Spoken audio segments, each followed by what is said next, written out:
We're doing this quick little garden update. It's been a while since we've done anything about the garden or on the garden.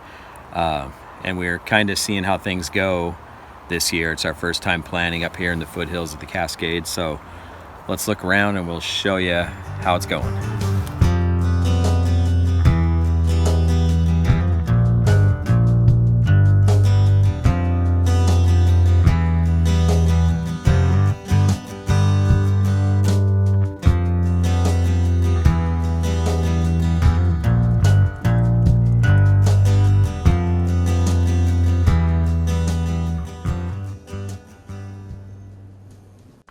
We just uncovered these potatoes here. It was kind of an experimental bed where it was just bark and hot compost.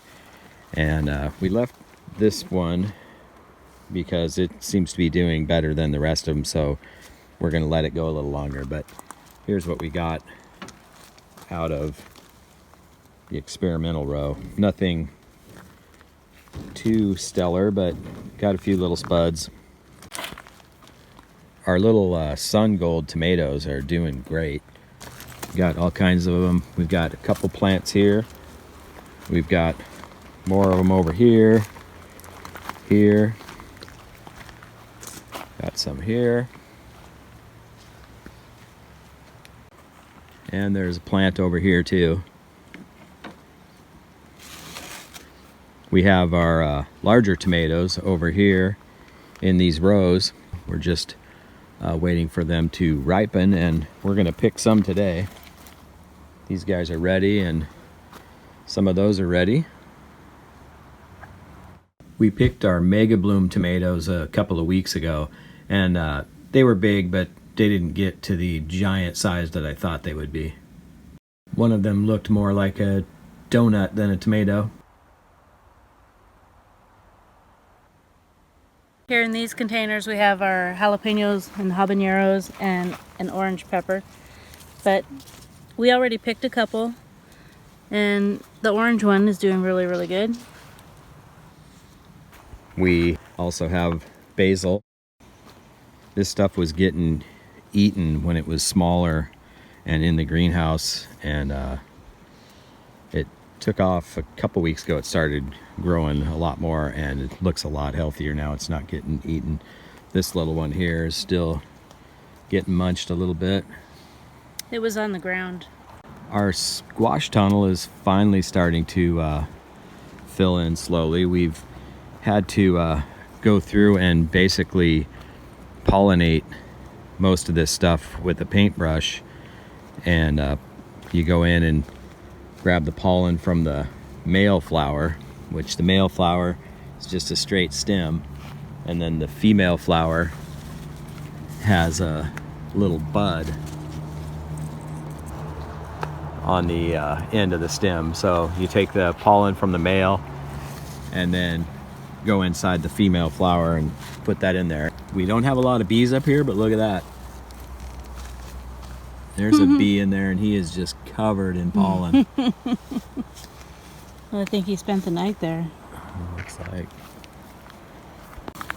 So here's one of the squash that we pollinated, and it's doing really well. Did that one also. We'll see if it takes off. This side's a little slower to come around, but the other thing I want to show you is our wood chips are just alive with mushrooms breaking down the wood chips. We get these all over in our wood chips. They're so cute.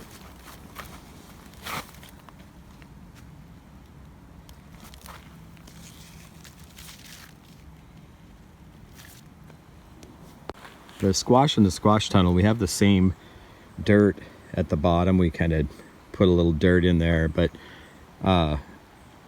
we got dark green over here growing really well, and on this side everything's light green and not taken off like the other side. And I'm not sure if it's wood chips sucking out some of the nitrogen or what. And this one is closer to our compost pile, so maybe it's getting some of the benefits of the compost soaking in the ground. I'm not really sure.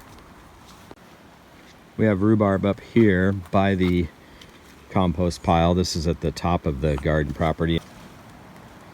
This rhubarb was in buckets for about 2 years. Probably 2 years. So it's recovered well. And they say you don't want to harvest it or pick anything for the first year, but if it's a nice big firm stalk, I've been harvesting them. We have sweet potatoes growing in our greenhouse, but we also did a row outside here to see how that went. They're not doing too bad. They're not nearly as full as the greenhouse sweet potatoes, but we are getting something out of them, so we'll see how that goes. We also started some carrots up here and some cabbage, but they kind of got dug up and messed up, so right now there's that little bunch of carrots, and it's basically our experimental carrots, see how they do up here. And then we had cabbage, and like I said, and that's about the one last remaining cabbage that was coming up. It looks like it's getting eaten too. Yeah. We tried a few different things in these little raised beds that we made. Kale's doing well. There's 3 plants of kale. I don't remember what that is. There's some chard. There's a lot of mushrooms growing up in this stuff. Look how they're really pretty, but I don't know. They're not edible, I don't think. And they come and go really quick, like they're done in a day. There's a bunch of them growing out right there. We have a sunflower that we planted at the cabin in the front, and that thing reached 11 feet tall. Here's a picture of Jen when we measured it when it was at its peak. It's kind of starting to sag now with that big head that's formed on it. This is one of our other sunflowers.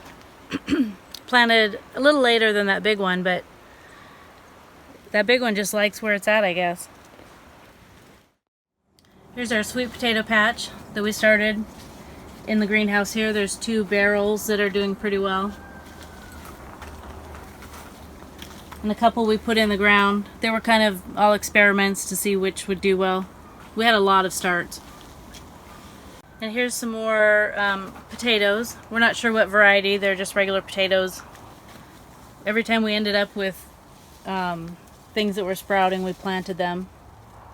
But they're doing great in the greenhouse. Some things really didn't do well, and some really do. So I think it has to do with the shade cloth just shading out just enough of the UV rays or something. And it stays nice and warm in here. It's on these hot days, even with the shade cloth, it's gotten up to 100 degrees in this greenhouse.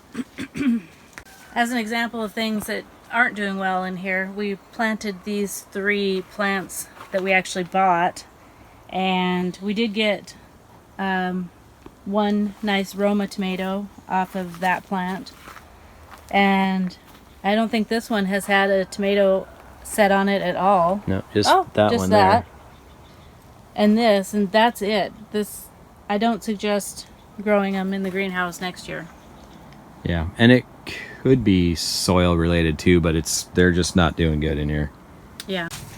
So we started these seeds Jen did for our fall crop. So last week?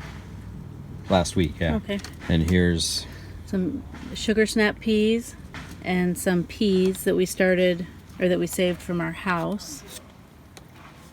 Rutabaga, cabbage, Brussels sprouts, and then everything that didn't come up so far: cilantro, orange coneflowers, columbine, small poppies, anemone, miner's lettuce, and large poppies.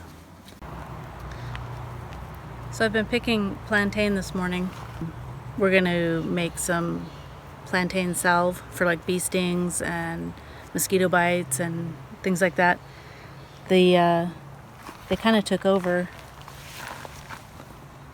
recently. I was weeding the driveway, but these just kind of took over with a new flush of new leaves, so I figured we might as well try it. Make some medicine. We have a good system of getting water up to the garden area now, where I just take 4 barrels down to our cabin and set them by the road. I fill those 4 barrels from our main tank, and then I put our sump pump in those barrels, and I have hoses that reach all the way up to this tank, and we can pump right from the front yard, basically, of the cabin into this tank. So that saves me a lot of time. Before, I was loading barrels in the trailer, filling them up, driving them up here, and then bringing the pump up here and hooking it to an inverter. So we've cut out some steps, so it's a lot more convenient and less time consuming. Well, that about does it for this update.